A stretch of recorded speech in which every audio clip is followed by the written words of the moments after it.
আমি এটা বলেছিলাম তিলোত্তমাকে নিয়ে আন্দোলন করে কিছু লোকের লাভ হবে, সেই কিছু লোকের তালিকায় বিরোধী নেগেটিভ লাভ হবে যেটা, সেটা হচ্ছে মমতা ব্যানার্জির।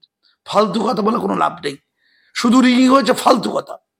কোন একটা গান গাইছে দেখলাম, আর কবে আর কবে বামেরা শূন্য থেকে এক হবে, বোঝা কি আর কবে আর কবে, শূন্যই রয়ে গেল। দেখলাম যে বিজেপির কোনো সংগঠন নাই নাই নাই নাই, এ আধার থেকে ফেরার কোনো পথ নাই। যারা চোর চিটিং বা ছ্যাচোর তারা হচ্ছে বিজেপির নেতা, যারা আসল কর্মী তারা সব বসে আছে। বিজেপি মুসলিম ভোট চায় না, পায় না নয়, বিজেপি মুসলিম ভোট চায় না। এখানে যত বেশি নেতা তত বেশি সর্বনাশ লুকিয়ে আছে, তত সর্বনাশ। এই পরিষ্কার বলে দিলাম, ওই ৭৭টা আসনের স্বপ্নটা দুঃস্বপ্ন থেকে যাবে। হারবে তো বটে, চূড়ান্তভাবে হারবে, এবং পশ্চিমবঙ্গের নজির সৃষ্টি করে হারবে। আর নরেন্দ্র মোদীরা তো কিছু এসে যায় না। তোরা বিধানসভায় কি করলি, বয়ে গেল। দিদির ২৯টা আসন আছে না, তুমি একটা কথা তো অসম্পূর্ণ রেখে দিলে, একটু ক্রেডিট দিতে পারতে, কিছুই নাই বা দিলে একটু ক্রেডিট দিতে পারতে। আমিও মুচকি এসেছিলাম। আমি প্রথম রাজ্যে বলেছিলাম যে টোটাল আন্দোলনটা প্রকৃতপক্ষে ডিভিডেন্ড দেবে শাসক দল তৃণমূলকে। এটা একবার নয়, বারে বারে বলেছিলাম। আমি এটা বলেছিলাম তিলোত্তমাকে নিয়ে আন্দোলন করে কিছু লোকের লাভ হবে, সেই কিছু লোকের তালিকায় বিরোধী নেগেটিভ লাভ হবে যেটা, সেটা হচ্ছে মমতা ব্যানার্জির। সেটাই হয়েছে। এটাও বলেছিলাম আমি এটা বলেছিলাম যে যারা ডাক্তাররা হই হই করছে, সেই ডাক্তারদের প্রচুর টিআরপি বাড়ছে, এবং ওই ডাক্তারদের মধ্যে একজন, সে এখন ওই সৌরভ গাঙ্গুলি যে লোহাটার অ্যাড দেয়, ওই কি একটা লোহা আছে না, টিএমটি লোহা না কি লোহা, সেইটা ওই রড আর কি, বার টিএমটি বার নাকি, তারা অ্যাড দিচ্ছেন। সেই ডাক্তার বাবু কি সিঞ্জন না কি নাম আর কি, কিঞ্জন শুনলাম টিআরপি পেয়েছে। আর সৌরভ হয়েছে মাহাতোরা, রোজ টিভিতে 12 ঘন্টার মধ্যে 8 ঘন্টা দেখেছে, ঠিক লাভ টাকা হয়েছে। মমতা ব্যানার্জি রয়েছে। এটা বারে বারে বলেছি যে পশ্চিমবঙ্গের ইতিহাসে এত ফ্লপ আন্দোলন হয় না, এত ভণ্ডামির আন্দোলন হয় না। অনেক আন্দোলন দেখেছি আমি, এত ভণ্ডামি আমি কোথায় দেখিনি। জনগণের একটা অংশ অত্যন্ত পবিত্র কারণে রাস্তায় নেমেছিল, তাদের কোনো ত্রুটি ছিল না, তাদের আন্দোলনের মধ্যে মহত্ব ছিল, তাদের বক্তব্যের মধ্যে শ্রেষ্ঠত্ব ছিল, তাদের বক্তব্যের মধ্যে প্রকৃত প্রতিবাদ ছিল, কোনো অভিনয় ছিল না। যারা 14ই আগস্ট রাত দখল করেছিল সেই মহিলারা কোনো খামতি ছিল না, যে গৃহবধূ রাস্তায় নেমেছিল, যে বৃদ্ধ বৃদ্ধা রাস্তায় নেমেছিল, যে রিক্সা চালক তার পকেটের সারাদিনের উপার্জনটা তুলে দিয়েছিল ডাক্তারদের হাতে, কোনো ভণ্ডামি ছিল না, আবেগ ছিল। সেই আবেগকে নেগেটিভ খাতে বহমান করলো, আবেগকে প্রতারিত করলো।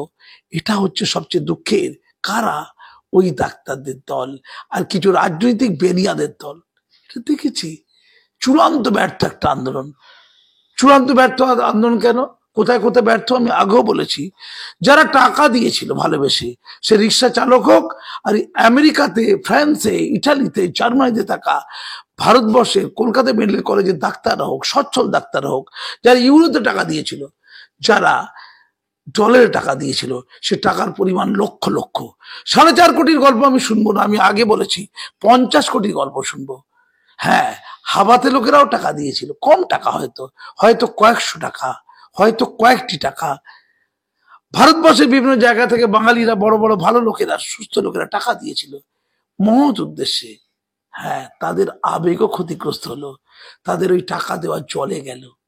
আমি পরিষ্কার করে বলছি, যে সকল ঘরের মায়েরা শিঙি মাছ রান্না করে ওই স্বাস্থ্য ভবনের সামনে গিয়েছিল তার সন্তান সম ওই ডাক্তার লড়াকুদের খাওয়ানোর জন্য, সে মা বুঝতে পারেনি টোটালটা হটকারিতা ছিল। পরবর্তীকালে মায়েরা আর হয়তো খাবার রান্না করে এইভাবে এগিয়ে আসবে না। তাদের জানা ছিল না, তাদের ওই 11 দিনের যে স্বাস্থ্য ভবনের সামনে যে ধর্না, সে ধর্নায় তাদের এত খাবার পাওয়ার পরও যে টাকা পেয়েছে, সেই টাকা 25 লাখ খরচা করবে মাত্র 11 দিনে। 5 স্টার হোটেলে খাবার নয়, 7 স্টার হোটেল খাবার পেলেও 25 লাখ টাকা খরচা হয় না। প্যান্ডেল করতে আলাদা করে 25 লাখ খরচা হয় না, 50 লাখ খরচের হিসাব দিয়েছে একটা এগিয়ে থাকা খবরের কাগজ। কেউ চ্যালেঞ্জ করেনি, ভণ্ডামি ছিল তাই। তাদের মধ্যে কিছু লোক ওই মধুচন্দ্রিমা করছিল, মধুচক্র করছিল কোনো একটা রিসর্টসে, দ্রোহের রাত্রি যাপন করতে গিয়ে খবরে কাগজের নিউজ ধরা পড়েছে পুলিশের হাতে। হ্যাঁ, সেই ফন্ডের বিরুদ্ধে অ্যাসোসিয়েশন তৈরি করেছিল জুনিয়র ডাক্তাররাই। আর আমি বলেছি কি, যে তিলোত্তমার মৃত্যুর জন্য, ধর্ষণের জন্য শুধু সঞ্জয় রায়রা নয়, জুনিয়র ডাক্তারদের একাংশ যুক্ত কিনা। এই খুন, এই ধর্ষণ জুনিয়র ডাক্তারদের দ্বারা মানে সংগঠিত হয়েছিল কিনা, এটা লাখ টাকার প্রশ্ন। এই প্রশ্ন আমি তুলেছি প্রথম দিন থেকে। লাভ কার, ক্ষতিকার? ক্ষতিকার বলি, মমতা ব্যানার্জিদের লাভ কোথা হলো বলি, ওরা নিশ্চয়ই আওয়াজটা তুলছে। এই আওয়াজ প্রথম থেকে আমি তুলেছিলাম। আমি বলেছিলাম এই অপরাধে জুনিয়র ডাক্তাররা যুক্ত, আমারই বক্তব্য মিথ্যে প্রমাণিত হোক। আমি বলছি একদা এই বক্তব্য সত্য প্রমাণিত হবে। আমি বলেছিলাম এর ডিভিডেন্ড পাবে মমতা ব্যানার্জি, লাভ পাবে মমতা ব্যানার্জি, আমার বক্তব্য মিথ্যে প্রমাণিত হোক। আজকে 6টা উপনির্বাচনে আমার বক্তব্য সত্য প্রমাণিত হলো। কি করে হলো, কেন হলো বলি। আর ক্ষতিগ্রস্ত হয়েছে কারা? তিলোত্তমা আন্দোলনে তিলোত্তমা লাভবান হয়নি। তিলোত্তমা শকুনের মাংস ভাগের মতো হয়েছে। শকুন যেমন মাংস ভাগ করে, তেমন কিছু লোক তিলোত্তমার দেহ ভাগ করেছে, মরে যাওয়া দেহ, রক্তাক্ত দেহ ভাগ করে খেয়েছে তাদের টিআরপি বানানোর জন্য। তাতে যুক্ত এক অংশের মিডিয়া। ক্ষতিগ্রস্ত হয়েছে কারা? 10 লক্ষ রোগী। কত? অন্তজ প্রান্তিক 10 লক্ষ রোগী, যারা ভোট দিতে গিয়েছিল, যারা বিভিন্ন জায়গায় ভোট দিয়েছে, যারা মাদারিহাটে ভোট দিয়েছে, যারা হাড়োয়ায় ভোট দিয়েছে, যারা নিতয়ে ভোট দিয়েছে, তারা হচ্ছে অন্তজ প্রান্তিক রোগী, যারা হসপিটালে সে ডাক্তার খুঁজে পায়নি। মোট 17 লক্ষ হাজারের মতো ডাক্তার, সরকারি ডাক্তার গোটা পশ্চিমবঙ্গে। তার মধ্যে 7,000 হচ্ছে জুনিয়র ডাক্তার, 7,500। মাত্র 500 জুনিয়র ডাক্তার কাজ করেছে। আর 3 মাস ধরে অন্যান্য জুনিয়র ডাক্তার 7,000-এর মতো কাজ করেনি। তাই আউটডোর বন্ধ হয়ে গিয়েছিল, অচল হয়ে গিয়েছিল। 50 থেকে 60 জন রোগী বিনা চিকিৎসা মারা গেছে। চোখে যাদের অসুখ, তারা হাজার হাজার চিকিৎসা পায়নি, এনজিওগ্রাম হয়নি, অনেক টেস্ট বন্ধ হয়ে গেছে। আর প্রায় 10 লক্ষর মতো রোগী চিকিৎসা পায়নি। তিলোত্তমা হয়তো কেঁদেছিল, আমি তো চিকিৎসা করতে গিয়ে মারা গিয়েছিলাম, টানা 36 ঘন্টা খেটে আমি ধর্ষিতা হয়েছিলাম। আর এদের আন্দোলনে, ডাক্তারদের আন্দোলনে 10 লক্ষ রোগী, কতজন যে মারা গেছে, ক্ষতিগ্রস্ত হয়েছে, ইয়ত্তা নেই। ওরা ভোটার, ওরা বাংলার অন্তজ প্রান্তিক ভোটার, ওরা ক্ষতিগ্রস্ত হয়েছে। তিলোত্তমা আন্দোলন বাংলার সাধারণ মানুষের ক্ষতি করেছে। আমি বলছি, ভোট বলল। যারা বলছে জনগণ যাই চাক ভোটের বাক্স, অন্য কথা বলে না, ভোটের বাক্স জনগণের কথাই বলে, ফালতু কথা বলে কোনো লাভ নেই। শুধু রিগিং হয়েছে, ফালতু কথা। 1,30,000 ভোট জয়লাভ, যেখানে আমি দেখছিলাম সিতাই না কোন জায়গায় বিজেপি যা ভোট পেয়েছিল, কত 54 না কত পার্সেন্ট না কি ছিল, সেটা 24% হয়ে গেছে। আর তৃণমূল ভোট জাস্ট ডবল হয়ে গেছে। কি করে হয়? ডায়লগ দিয়ে কোনো লাভ আছে? কারণ এই আন্দোলনে বিজেপি উই ওয়ান জাস্টিসের সাথে স্বর মিলিয়েছিল, অপরাধ করেছিল। এটা বিজেপি অন্যভাবে আন্দোলন করতে পারত। এই ডাক্তারদের স্বর দেওয়া ঠিক হয়নি। পরবর্তীকালে তারা সরে গিয়েছিল, কিন্তু মানুষ ভুলে যায়নি। আর বামেরা রক্তাল পোতায় ভুগছে। আর কবে আমি কুণাল ঘোষের গানের স্বরটার সাথে মিলিয়ে বলছি, কুণাল ঘোষ গান গাইছে দেখলাম, আর কবে বামেরা 0 থেকে 1 হবে। আর কবে শূন্যই রয়ে গেল। মধ্যিখান থেকে সর্বনাশ হলো কাদের? বিজেপির। সর্বনাশ 6-0। আমি জানতাম বিপুল ভাবে হারবে, মিলে গেছে মাত্র। কি ডাক্তারদের রাজনৈতিক পরাজয়? হ্যাঁ, মমতা ব্যানার্জি অত্যন্ত টেকনিক্যাল, বিচক্ষণ একজন নেত্রীর মতো আচরণ করেছে, চায়ের আহ্বান করেছে। মমতা ব্যানার্জি চায়ের আহ্বানকে খিল্লি করেছে, জনগণ ওঠে নেয়নি। যারা খিল্লি করেছে তাদের সাথে বামেদের যুক্ত করা হয়েছে। যখন বিজেপি এগিয়ে গেছে, বিজেপিকেও যুক্ত করা হয়েছে। ডিভিডেন্ড পেয়েছে, লাভ পেয়েছে মমতা ব্যানার্জি। তোমার মাথায় উকুন হোক, ভোটারদের মাথায় উকুন হয়ে গেছে। ভোটাররা সব তৃণমূলকে ভোট দিয়ে দিয়েছে। পরিষ্কার কথাবার্তা, এটা করে কিছু হবে না। আর একটা কারণ হচ্ছে, এটা হচ্ছে তিলোত্তমার আন্দোলনের নেগেটিভ পয়েন্ট। তিলোত্তমা আন্দোলন ব্যর্থ আন্দোলন, আমি বলেছিলাম না? এবং তিলোত্তমা আন্দোলন মমতা ব্যানার্জির ওই যে সহনশীলতা, তার যে উদারতা, তার যে বাৎসল্য, আয় বাছারা বৃষ্টিতে ভিজবি আয় বাছারা, এটা জনগণ মমতাকে আরো মহিয়ান করেছে, আরো গ্রেট করেছে। আর মমতা ব্যানার্জি ডাইরেক্ট কি করে করবে? কারণ পরিষ্কার করে মমতা ব্যানার্জি বুঝিয়ে দিয়েছে যে আমার হাতে এই তদন্ত নেই, এটা সিবিআই এর হাতে আছে। আর সিবিআই কার? বিজেপির। তাই বিজেপি, আমরা চেয়েছি তিলোত্তমা ন্যায় পাক, বিজেপি তিলোত্তমাকে ন্যায় দিচ্ছে না, কারণ বিজেপি ইকুয়াল টু সিবিআই। আর রোগীদের চিকিৎসা করেনি কেন? বামেদের ওই ছাত্র সংগঠনের লোকেরা রোগীদের চিকিৎসা থেকে বঞ্চিত করেছে, রোগীদেরকে বাধ্য করেছে প্রাইভেট হসপিটালে যেতে। গরিব লোকের প্রাইভেট হসপিটালে যাওয়া সম্ভব হয়নি, নার্সিংহোমে যাওয়া সম্ভব হয়নি, তাই তাদের আপন আত্মীয়দের মেরে দিতে হয়েছে, চোখের সামনে তারা মারা গেছে। এর জন্য ওই সিঞ্জরা দায়ী, এর জন্য মাহাতোরা দায়ী। ওদের চিনে নিন, ওরা বাম, ওরা এসোসিয়াই, ওদেরকে বিচ্ছিন্ন করুন, ওদের আর ভোট দেবেন না, ওরা যেন রক্ত শূন্যতায় আরো মারে। তাই হয়েছে ভোটে। ছটা কেন্দ্রে আমরা তাই দেখলাম। আর একটা জিনিস দেখলাম, কি দেখলাম? দেখলাম যে বিজেপির কোন সংগঠন নাই, নাই নাই নাই, এ আধার থেকে ফেরার কোনো পথ নাই, শুধু তলিয়ে যাওয়া। দেখে যাও আমরা কেমন তলিয়ে যাচ্ছি, আমরা কেমন বাড়ছি মামি। তৃণমূল বিজেপি বলছে আমরা কেমন তলিয়ে যাচ্ছি মোদিজি, তলিয়ে যাচ্ছি। সংগঠন নেই। যারা চোর, চিটিং বা ছ্যাচোর, তারা হচ্ছে বিজেপির নেতা। যারা আসল কর্মী তারা সব বসে আছে। ওই কর্মীরা বলেছে যে আমরা যারা কর্মী, আমাদের 20,000 টাকা করে বুথ পিছু পাওয়ার কথা, আমাদেরকে নেয়নি, আমাদেরকে দায়িত্ব দেয়নি। যারা তৃণমূল থেকে এসছে, কোনোদিন কাজ করেনি, তাদেরকে 8,000 টাকা দিয়েছে, 20,000 টাকা সই করে নিয়েছে, 12,000 টাকা নেতাদের কাছে চলে গেছে। হলো অজস্র কর্মীদের এটা বক্তব্য। আমি তো বারবার বলেছি যে অমিত শাহ আর নাড্ডারা কি এত বোকা, নাকি সংগঠন করতে চাইনি, নাকি তারা পশ্চিমবঙ্গের সভাপতি হিসাবে দেখতে চেয়েছে ওই অভিষেক বন্দ্যোপাধ্যায়কে? পশ্চিমবঙ্গ বিজেপি সভাপতি কে? অভিষেক বন্দ্যোপাধ্যায়। এটা রাজ্যে প্রথম বলেছে কে? কাজী মাসু আক্তার। কিন্তু অনেক পুরনো কথা, তোমাদের চ্যানেলই বলেছিলাম। তার জন্য কি হয়েছিল? বিজেপি রাজ্য অফিসে, এখন বিজেপি দাবি করছে সে নাকি আমাদের অফিসের লোক নয়, কিন্তু আমি রাজ্য অফিসে নিজের চোখে দেখেছিলাম, সেই লোক রাজ্য অফিসের লোক আমাকে থ্রেট করেছিল, হুমকি দিয়েছিল আমাকে। হ্যাঁ, তার নাম বিবেক, বিজেপি রাজ্য অফিস থেকে, তার নাম বিবেক। বিজেপি রাজ্য অফিস বলছে না ও আমাদের লোক নয়, একতে নাকি ওখানে বসতে হবে, এখন নাকি বসে না। আর সে দাবি করছে সে বিজেপির মাথা, তার নাম বিবেক। থ্রেট করেছিল আমাকে এই সত্য কথা বলার জন্য। ঠিক তাই মনে হচ্ছে বিজেপি বলছে আমরা অভিষেককে চাই, আমরা মমতা ব্যানার্জিকে চাইছি না। বলছে তো, ঘুরিয়ে তো তাই বলছে। অভিষেক ভালো, অভিষেক একদম চুরি চামারি করে না, সৎ পবিত্র ধৌত। আসলে কি জানেন, জোরে বলবো না কানে কানে বলবো, আসলে বিজেপি চায় মমতা ব্যানার্জি যে পশ্চিমবঙ্গে ক্যারিশমা আছে, ওটা যাবার নয় সহজে। মমতাকে দেখে ভোট করলে ও তৃণমূলই ভোট পাবে। তাই অভিষেক যদি কোনো কারণে মুখ্যমন্ত্রী হয়ে যায়, ক্লান্ত হয়ে যায় যদি মমতা ব্যানার্জি, অভিষেককে যদি মুখ্যমন্ত্রী পদ ছেড়ে দেয়, অভিষেকের বিরুদ্ধে অনেক চার্জ গঠন করা যাবে, যেটা মমতার বিরুদ্ধে ডাইরেক্ট চার্জ গঠন করা যাচ্ছে না। মমতা নিজে চুরি করেছে, হাতে কলমে একটা প্রমাণ করা যাচ্ছে না। অভিষেকের বিরুদ্ধে একটার পর একটা, ওই কালীঘাটের কাকুর কণ্ঠস্বর চেক হয়ে গেছে, সোনা নিয়ে নাকি পালাচ্ছিল তার বউ, ইত্যাদি ইত্যাদি নাকি ধরা গেছে। ওই লিপস এন্ড বাউন্স থেকে নাকি অনেক কিছু বাউন্সার ছুটছে নাকি।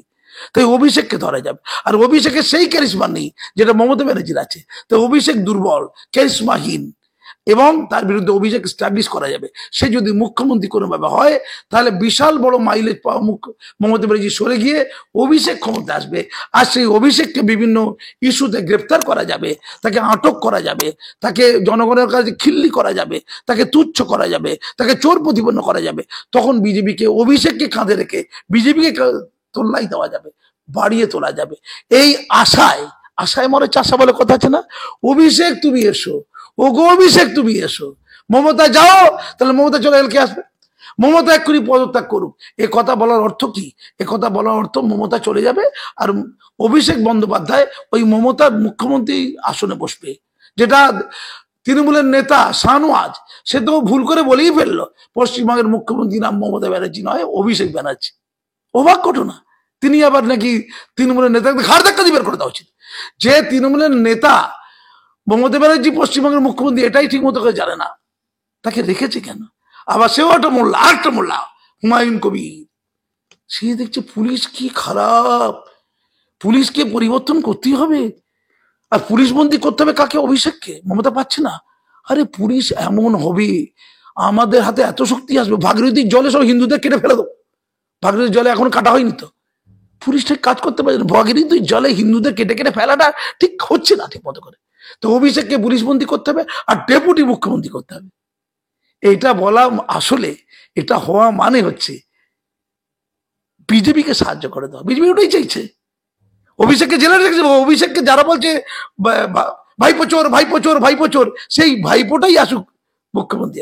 কারণ হচ্ছে যদি মমতা ব্যানার্জি মুখ্যমন্ত্রী থেকে সরে যেত, ওই তিলোত্তমা ঘটনা যেটা বিজেপি চেয়েছিল, তাহলে কে হতো মুখ্যমন্ত্রী? তাহলে কি রাষ্ট্রপতি শাসন জারি হতো? এটা তো বিজেপি দাবি করছে না। বিজেপি বলছে না, না না আমরা গণতান্ত্রিক কথা ভাবি, আমরা কখনই পশ্চিমবঙ্গে রাষ্ট্রপতি শাসন জারি করবো না। তাহলে তাহলে তো শুভেন্দু অধিকারী মুখ্যমন্ত্রী হবার মতো নয়, সেই জায়গা নেই, সেই ম্যান্ডেট নেই। তাহলে মুখ্যমন্ত্রী হবে কে? অভিষেক বন্দ্যোপাধ্যায়। তাহলে বিজেপি চাইছে অভিষেক বন্দ্যোপাধ্যায় মুখ্যমন্ত্রী হোক। লক্ষ্য কি বললাম? পরবর্তীকালে দুর্বল অভিষেককে সরানো এবং বিজেপিকে তক্তে আনার চেষ্টা মাত্র। তার মানে মমতা ব্যানার্জির বিরুদ্ধে ডাইরেক্ট চুরি ধরা যাচ্ছে না, আর অভিষেকের বিরুদ্ধে চৌর্যবৃত্তির অভিযোগ করা হচ্ছে। তাকেই তক্তায় চাইছে বিজেপি। জনগণ নেয়নি, তারা হাসছে, মুচকি হাসছে। এ পাগলামির কোনো সীমা আছে? ফল দেখতে পাচ্ছেন, মাদারিহাট সীতাই দেখতে পাচ্ছেন তো, এইটা করলে তাই হবে। এখন বিজেপির কোন কোন নেতা বলছে না না না না না না, এটা তো উপনির্বাচন, উপনির্বাচনে শাসক দলের লোকেই ভোটে স্বাধীনতা যেতে, 26-এর ইলেকশনে কিন্তু দেখিয়ে দেবো। আমার পরবর্তী যে প্রশ্ন, কেউ কেউ বলেছিলেন 26-এর ভোটের আগে এটা একটা সেমিফাইনাল ম্যাচ, আরো এক ধাপ এগিয়ে কারো দাবি ছিল এটা তৃণমূলের অ্যাসিড টেস্ট। ভোট হয় মাদারিহাট, সীতাই, তালডাংরা, মেদিনীপুর, নৈহাটি এবং হাড়োয়া কেন্দ্রে। সব কেন্দ্রেই দেখা যাচ্ছে স্যার জয়ী হয়েছেন তৃণমূল প্রার্থী। ভোটের ব্যবধান কোথাও 50,000-এর বেশি, তো কোথাও আবার লাখ পেরিয়েছে, যা দেখে চৌড়া হাসি ঘাস পুজিবি। সবচেয়ে ইন্টারেস্টিং হচ্ছে, আমি তো মোল্লা লোক, মোল্লাদের কথা একটু বলি। হাড়োয়া, হায় রে যা, বিজেপির সেই নেতার কথা মনে পড়ে যিনি বলেছিলেন নো সবকা সাথ সবকা বিকাশ চাই না, যারা আমাদের ভোট দেয় না তাদের উন্নয়ন নিয়ে ভাবি না। এটা বলে কি কার লাভ হয়েছিল? মমতা ব্যানার্জির লাভ হয়েছে। যে ভোট সিপিএম এ পড়তো, যে ভোট আইএসএফ এ পড়তো, যে ভোট কংগ্রেসে পড়তো, সে ভোটটা এখন কোথায় পড়লো? আমি অনেক আগে বলেছিলাম, সেই ভোটটা তৃণমূলে পড়লো। তৃণমূল বিপুল ভোট পেয়েছে কিন্তু মুসলমানদের। এই যে 40-45% থেকে একদম 76%, এটা একটা বড় অংশ মুসলমানদের ভোট। হাড়ুয়া তার প্রমাণ। হাড়ুয়ায় যা শুনলাম 1,30,000-এর বেশি ভোটে বিজেপি এই তৃণমূল জয়লাভ করেছে, এবং বিজেপি 16% থেকে 6% চলে গেছে। আর সবচেয়ে ইন্টারেস্টিং, যেখানে একদম নির্দিষ্ট ভোট ছিল আইএসএফ এর, সেটা 21% প্লাস ছিল, সেটা 12%-এর কাছে চলে গেছে। অর্থাৎ আইএসএফ এর মুসলমান নাম করে একদম গোড়া ভোট যেটা, সেটাও তৃণমূলে। এর কারণ মুসলিম মানেই এখন তৃণমূলকে ভোট দেবে, আর বিজেপি তাই চাইছে। তো কেন স্যার এই এই এই ভেদাভেদ? আমরা তো দেখলাম হাড়োয়ায় আইএসএফ এগিয়েছিল। বিজেপির যে পলিসি একটা ছিল, মানে বিজেপি যেটা মনে করে, যে কোনো দলই মনে করবে এটা, যে মুসলিম ভোটটা ভাগ করে দাও, কিছুটা সিপিএম এ যাক, কিছুটা কংগ্রেসে যাক, আর কিছুটা আইএসএফ এ যাক। এইটা যে আমাদের তো ভোট দেবে না, এই 3টে লোককে ভোট দিক। কিন্তু যদি এ কথা বলা হয় নো সবকা সাথ সবকা বিকাশ, নো সংখ্যালঘু মোর্চা, নো রাষ্ট্রপতি মুসলমান, নো, একদম চলবে না, মুসলমান নামটাই চলবে না, এই কথা বললে মুসলমানরা তো আরো ভয় পাবে। ঠিক ভয় পেয়েছে। এটা কাজী মাসুম আক্তারা 4-5 মাস আগেই বুঝে গেছে, বাকিরা বোঝে না। মুসলিম ভোট চায় না, আর বিজেপিকে মুসলিম ভোট দেবে না। কেন দেবে মুসলিম? বিজেপি, আমি আগেই বলেছি, বিজেপি মুসলিম ভোট চায় না, পায় না নয়, বিজেপি মুসলিম ভোট চায় না। ভোট পেতে গেলে কি করতে হয়, মুসলিম ভোট পেতে গেলে কি করতে হয়? উত্তরপ্রদেশে, রাজস্থানে কিছু মুসলিম ভোট পেয়েছে, কি করে পাওয়া গেছে? হ্যাঁ, কেউ বলবে যে এর আগে বিজেপি ক্ষমতা আসার আগে ভোট পাইনি, পরে পেয়েছে। ঠিক কথা, পরে বেশি পেয়েছে, কিন্তু আগেও কিছু পেয়েছিল, সেটা পশ্চিমবঙ্গে লাগু করা হয়নি। মুসলমানদের স্বার্থে সুনির্দিষ্ট কিছু কাজ, যেমন ওয়াকাব লুট থেকে বিজেপি আন্দোলন করতে পারতো, মসজিদ লুটে যাচ্ছে সেটা নিয়েও বিজেপি আন্দোলন করতে পারতো।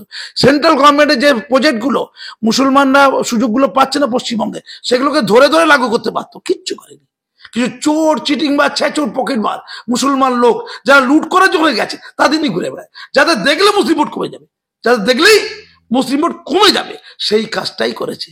আর উল্টো পাল্টা কমেন্ট, যে কমেন্টে লক্ষ্য ছিল কি, মুসলিম ভোটটা বিজেপিতে যদি নাও আসে একটু সিপিএম কংগ্রেস আর আইএসএফ কে ছড়িয়ে দেওয়া, তাই জন্য আইএসএফ কে একটু তোলার চেষ্টা হয়েছিল, মিডিয়াগুলোকে বলা হয়েছিল আইএসএফ কে তোলো তোলো তোলো, কিন্তু আইএসএফ আর উঠতে পারেনি, কোমরে ব্যথা হয়ে গেছে তাদের, কত আর উঠবে, ওরা তো আকাশ চুম্বি থেকে ফেলেছে, ওরে বাবা কল্পনা করতে পারিনি যা উঠে গেছে। তারপরে অনেক গল্প ডায়মারবার নিয়ে গল্প টল্প সব শুনেছেন রয়েছেন, আমি ব্যাখ্যায় যাব না। এখন হলো কি, যে যেভাবে বলা হলো নো চাই না, রাষ্ট্রবাদীও চাই না, মুসলমানরা কি দেখলো, বাবা যা আসতে চলেছে, আমাদের উন্নয়নটাও চায় না, প্রকাশ্যে বলে দিচ্ছে, তাহলে কাজ করা যাক, কংগ্রেসকে আর ভোট দিয়ে লাভ নেই, সিপিএম কে দিয়ে লাইন, আর ভাইজানকেও লাগবে না, ভাইজান যে কখন কোথায় চলে যায় বলাই যায় না, কিছুই ঠিক নেই, ভাইজান না তৃণমূলের না বিজেপির বোঝাই যায় না, দরকার নেই, ভাইজান কুপকাত, সিপিএম কুপকাত, কংগ্রেস কুপকাত, তিন জায়গা থেকে মোল্লা ভোটগুলো কোথায় চলে গেছে, সব দায়িত্ব সহকারে তৃণমূলের দিকে। এটা আমি টিভি চ্যানেলে বলেছিলাম যে মুসলিম ভোটগুলো যেগুলো ছড়িয়ে গিয়েছিল, তৃণমূলের বিভিন্ন কর্মকাণ্ডে বিরক্ত হয়ে গিয়েছিল, চুরি চামারিতে বিরক্ত হয়ে গিয়েছিল, মুসলিমদের উন্নয়ন থেকে মুসলমানদের বঞ্চিত করছে, এই যে অভিযোগ, একটা পর একটা অভিযোগ, তাদের বিরক্ত হয়ে গিয়েছিল, মুসলমানরা তাদের নিরাপত্তার সাথে সিপিএম কে ভোট দেয়নি, কংগ্রেসকে ভোট দেয়নি, ইভেন আইএসএফ কে ভোট দেয়নি, 21% থেকে 12%, একেবারে গোড়া মুসলমান জায়গা ওই হাড়োয়া 76% তৃণমূল পেয়ে গেল, কোথায় 50 না 54% ছিল, ওখান থেকে 76%, বিপুল পরিমাণ রেকর্ড ভোট। একটা উপনির্বাচনে একটা বিধানসভা কেন্দ্রে 1,31,000 না কত ভোটে যে ওখানে জিতেছে। আমি একটা ছোট্ট উদাহরণ, ইভেন হিন্দু এলাকা, ইভেন আদিবাসী এবং ওই মানে খ্রিস্টান এলাকা, ওই কি মাদারাইয়ার না কি জায়গা আছে না, ওই দিকেও তো পরাজয়, অকল্পনীয় পরাজয়। এটা ড্যামেজ কন্ট্রোল হয়ে যাবে ভাবার কোন কারণ নেই, কারণ ড্যামেজ অলরেডি হয়ে গেছে। 35% মুসলিম ভোটকে যদি তৃণমূলকে দিয়ে দেওয়া হয়, আর লাগে ক পার্সেন্ট ভাই, মাত্র 5-7%। তৃণমূলে যারা চুরি করতে অভ্যস্ত, যারা হিন্দু চুরি করে, মোল্লা চুরি করে একটা আছে আর হিন্দু চুরি করে একটা আছে, সেই চোরগুলো তো ওখানেই যাবে, 6-7-8%, 35%-এর সাথে 8% যুক্ত করে দিন, বা 10% পাবে না এই বাজারে, তাহলে 35 আর 10 45 সব আসন হেরে যাবে, এইটুকু তো লাগবে। সব জায়গায় 35% মুসলিম নেই ঠিক কথা, মাদের ইয়াতে নেই ঠিক কথা, কিন্তু হিন্দু ভোট চলে যাচ্ছে, আদিবাসী ভোট চলে যাচ্ছে, ওই যে চলে গেছে ওই জন বাড়লো, ওই চলে গেছে সব, আবার খ্রিস্টান ভোট চলে যাচ্ছে, জন বাড়লো আছে, চলে যাচ্ছে তো। ফলে লোকসভা ইলেকশন, এই সামনে বিধানসভা ইলেকশনে আগে বিজেপির যারা আদি কর্মী, যারা সঠিক কর্মী, যারা দায়িত্বশীল, যারা আন্তরিক, যারা ডেডিকেটেড, তাদের হাত যদি শক্ত না করে, ওই কে নেতা, নেতাটা তাকে তুলে রাখুন। এখানে যত বেশি নেতা তত বেশি সর্বনাশ লুকিয়ে আছে, তত সর্বনাশ, এই পরিষ্কার বলে দিলাম। আমি নেতাদের নাম ধরা কিছু বলবো না, কিন্তু কর্মী যারা খাটবে, যারা আসল, তাদের পাশে যদি না দাঁড়ানো হয়, এই পরম্পরা যদি চলতে থাকে, এ ওর ওর সর্বনাশ করবে আর ও এর সর্বনাশ করবে। চারটে লবি আছে, একটা শুভেন্দু লবি, একটা পার্টিকুলারলি সুকান্ত, যদিও বন্ধু বন্ধু ভাব, সুকান্ত লবি, সুকান্ত বাবুকে কিছু লোক শ্রদ্ধা করে, একটা হচ্ছে দিলীপ বাবু লবি, আর একটা যে অমিতাভ চক্রবর্তী লবি, সেটা কম, প্রচুর লোক গাল দেয় আর কি। এই চারটে লবিতে মরে গেছে, কি বলে মরে শেষ হয়ে গেছে, আবার ভাগটা ঠিক আছে। তারা আবার তৃণমূলের মধ্যে নাকি গোষ্ঠীদ্বন্দ্ব দেখছে, না, তৃণমূলে হাজার গোষ্ঠীদ্বন্দ্ব, তৃণমূলে একটা ব্যক্তি আছে, তার নাম মমতা ব্যানার্জি, প্রমাণ হয়ে গেছে। আমি পরিষ্কার বলছি, 2026-এ মুসলিম ভোটকে যদি গণহারে শুধু তৃণমূলের দিকে ধাবিত করা হয়, আর বিজেপি সেই কাজটাই করতে থাকে যেটা করেছে এখন পর্যন্ত, পরিষ্কার বলছি, ওই 77টা আসনের স্বপ্নটা দুঃস্বপ্ন থেকে যাবে, হারবে তো বটে, চূড়ান্তভাবে হারবে, এবং পশ্চিমবঙ্গের নজির সৃষ্টি করে হারবে। তার জন্য বিজেপি তৈরি থাকুক, গাল গপ দেওয়া বন্ধ করুক, তখন কাঁদতে বসবে কেন হারলাম, তখন ওই এটা বুমটা নিয়ে যাবেন, একটু যাবে, একটু ইন্টারভিউ দেবে, না এটা হয়নি, এবার লোকসভাটা ভাববো, পরে লোকসভা কি হলো। আর নরেন্দ্র মোদীরা তো কিছু এসে যায় না, তোরা বিধানসভায় কি করলি, বয়ে গেল। দিদির 29টা আসন আছে না, মোদিজির সাথে দিদিজির বিরাট ভাব, মোদিজি শুধু 29টা আসন দিয়ে তাকিয়ে আছে, ওটা ঠিক আছে তো, বেশি বকবে না, ভাব ভাই বোনের সম্পর্ক রাখ, বেশি বকলে কিন্তু সব ধরে লকাবে ঢুকিয়ে দেবো, কালীঘাটে কাকুকে রেখে দিয়েছি ওয়েটিং লিস্টে। আরেকটা তিলোত্তমার ঘটনা সর্বনাশ হয়েছে, তিলোত্তমার ঘটনা যত ঘটেছে, এতদিন ধরে 5 বছর ধরে 4 বছর ধরে গান্ধী মূর্তি পাদদেশ আর মাতুঙ্গিনাথের মূর্তি পাদদেশে যে হাজার হাজার, যে শত শত অসহায় শিক্ষকরা লড়াই করলো, যার জন্য সিনারিওতে জাস্টিস অভিজিৎ গাঙ্গুলি এলো, যার জন্য এতগুলো লোক জেলে গেল। নজিরবিহীন ঘটনা, বিশাল সাফল্য। সাফল্য তো ওইটা যে মন্ত্রী থেকে, আমলা থেকে, গামলা থেকে সব জেলে লাইন ধরে। সেই জেলে যাওয়া লোকগুলো এই তিলোত্তমা আন্দোলনের পরিপ্রেক্ষিতে এমন এক সিচুয়েশন তৈরি হলো, এমন নজর থেকে লোক সরে গেল, নজরে নটা সরে গেল, এত নজরে নটা, এক এক করে চা কফি খেতে খেতে সবাই মুক্ত। অনুব্রত, তার মেয়ে, আর এই অপা যে বাড়িটা আছে না, অপা, সবাই বলছিল যে কার্তিক টার্তিক ফেলা টেলা কিছু বলছিল না, হ্যাঁ, অর্পিতা মনে হচ্ছে এখন ঝাড়ু দিচ্ছে, ঘরটাকে পরিষ্কার করছে। এরপরে ওই ওই পার্থবাবু ওই ঘরটাতে খাওয়া দাওয়া করবে, থাকবেন ডাকবেন, পার্থবাবু ছাড়া পড়বে, পেয়ে যাবেন ছাড়া। পার্থবাবু বাকি আছেন, অর্পিতা চলে গেছেন, কল্যাণময় কল্যাণ করছে এখন বসে বসে, মানিক, বাচ্চাদের মানিক প্রাইমারি সব ছাড়া পেয়ে গেছে। অর্থাৎ তিলোত্তমা আন্দোলনে যদি অভিমুখ সরে না যেত, এত মনে হয় ছাড়া পেত না। এটা একটা সাড়ে সর্বনাশ হলো। তিলোত্তমা নিয়ে আন্দোলনটা পশ্চিমবঙ্গে বিপুল ক্ষতি করেছে, জনগণের বিপুল সর্বনাশ করেছে। তার ফলে 6টাতে জয়লাভ, পরিষ্কার কথা। ধন্যবাদ। শুভেন্দু অধিকারী একমাত্র চয়েস বলছেন বর্ষিয়ান বিজেপি নেতা তথাগত রায়। তিনি বলছেন দলে বাকি যারা রয়েছেন তাদের বেশিরভাগেরই বয়স হয়ে গিয়েছে, একবার বাজিয়ে দেখা হয়েছে, তাই শুভেন্দু অধিকারী অন্যতম। তাই একটি মাত্রই লোক যে মমতা বন্দ্যোপাধ্যায়কে নির্বাচনে সরাসরি হারিয়েছে। এটা চারটিখানি কথা। তিনি পায়ের চোট লাগার অভিনয় করেন, কিন্তু তিনি হেরে গিয়েছেন। কি বলবেন? আসল কথা বলি, মোদিজির সাথে দিদিজির মনে হচ্ছে কথা হয়েছে। দেখো, আমি শুভেন্দুকে লাগিয়ে দিয়েছি তোমাকে গাল দেওয়ার জন্য, তোমাকে আর তোমার ভাইপোটাকে খুব গাল দেবে, আর তুমি আমাকে আর শুভেন্দু খুব গাল দাও। লোক যেন বুঝতে পারে বিজেপি বলে কিচ্ছু নেই।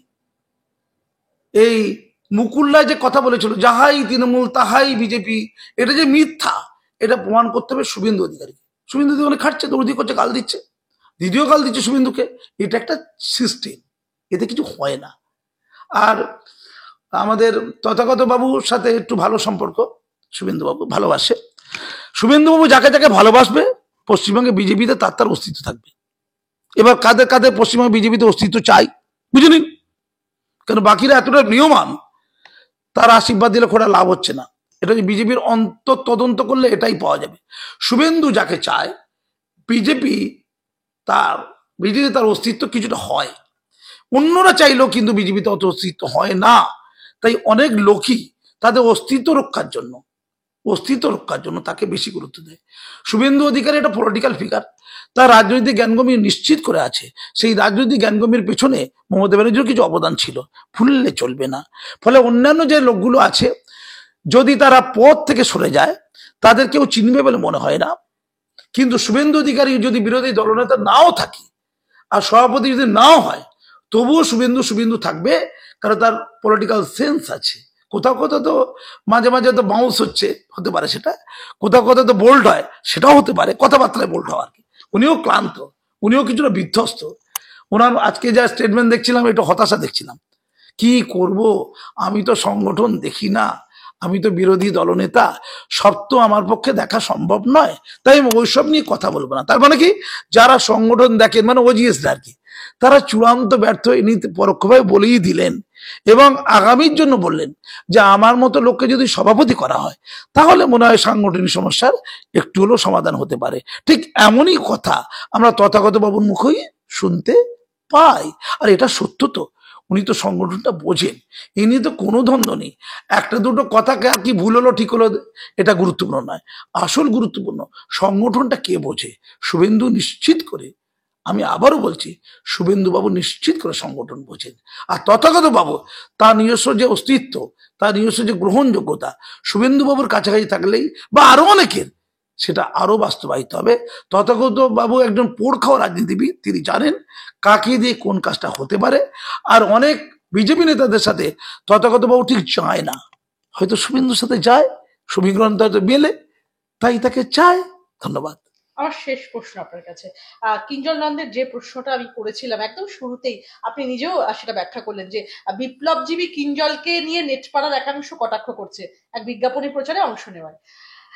আরেকটা প্রশ্ন, কিছুদিন আগে রাত দখলের ডাক দিয়ে বিখ্যাত হওয়া রিমঝিম সিং, যিনি ইতিমধ্যে সেরা বাঙালি সম্মানে সম্মানিত হয়েছেন, নিজের লিঙ্কডইন প্রোফাইলে, নিজের বায়োতে রিক্লেম দ্য নাইট এর ক্যাম্পেনার লিখে সমালোচনার শিকার হয়েছিল রিমঝিম। এবার নিশানায় আমাকে চকলেট খাওয়া, এই সব ভণ্ডামি তো প্রথমেই বলেছে, সবচেয়ে ভণ্ডামি।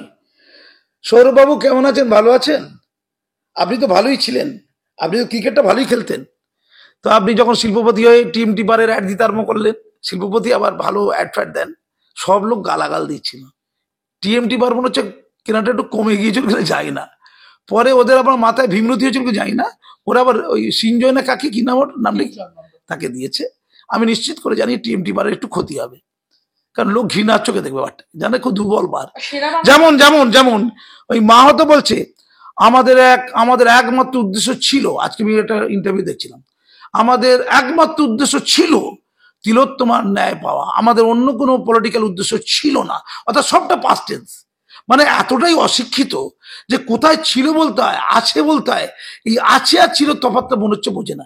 তারপরে ছিল, তারপর হয়ে গেছে, মানে ন্যায় পেয়ে গেছে, তিলোত্তমা ন্যায় পেয়ে গেছে। ছিল আমাদের একমাত্র উদ্দেশ্য ছিল তিলোত্তমার ন্যায় দেওয়া। তিলোত্তমা কি ন্যায়টা পেয়ে গেছে? কোর্স কি কমপ্লিট? নাহলে ছিল বলা হচ্ছে কেন? ওখানেই ওদের অভিসন্ধি ধরা পড়ে। আর একটা কি কথা বলছে না, আরেকটা কি বলছো তুমি? রিমঝিম সিং, তাকে যে সেরা বাঙালি সম্মান দেওয়া, তিনি তো তার লিঙ্কডইন প্রোফাইলে অলরেডি আমরা দেখেছি, সেখানে লিখেছেন যে রিক্লেম দ্য নাইটের কো ক্যাম্পেনার তিনি ছিলেন। কি বলবেন? তিনিও অ্যাড দিচ্ছিলেন, সফল অ্যাড দেওয়া মানুষ। তিনি বলে দিলেন যে আমি একটা ভালো আমার প্রোফাইল তৈরি করতে চাইছি, আমার ওইটা ডাক দেওয়াটা খুব পজিটিভ হয়েছে, আমার সফল করেছি। যেমন বিভিন্ন ওই বিজ্ঞাপন সংস্থা বলে না, এই অ্যাডটা খুব ভালো হয়েছে, ওইরকম একটা সুন্দর একটা অ্যাড হয়েছে।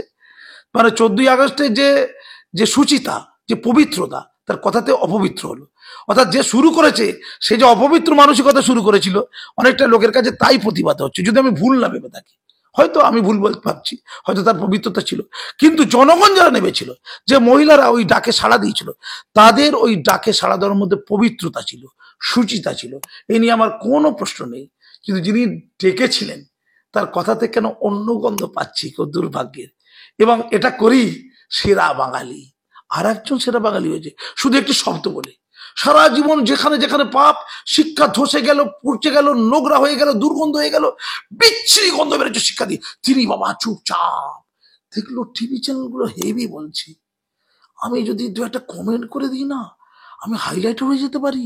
একই আমি মহিলা, এমন সুন্দর করে ঠোঁট টিপে টিপে কথা বলে দেবো। মনে মনে হিসাব করলো, কাউকে দিয়ে লোককে ডেকে আনলো, 2-4টে মিডিয়া চলে গেল। স্কুল চলাকালীন সময় ছাত্রদেরকে নিয়ে বৈঠক করে ফেললো। কি বললো বৈঠকে? বলল যদি রাষ্ট্রে পচন ধরে যায়, রাষ্ট্র যদি বিকল হয়ে যায়, তাহলে 18 নিচের বাচ্চাদের নিয়ে আমরা রাস্তায় নেমে পড়বো।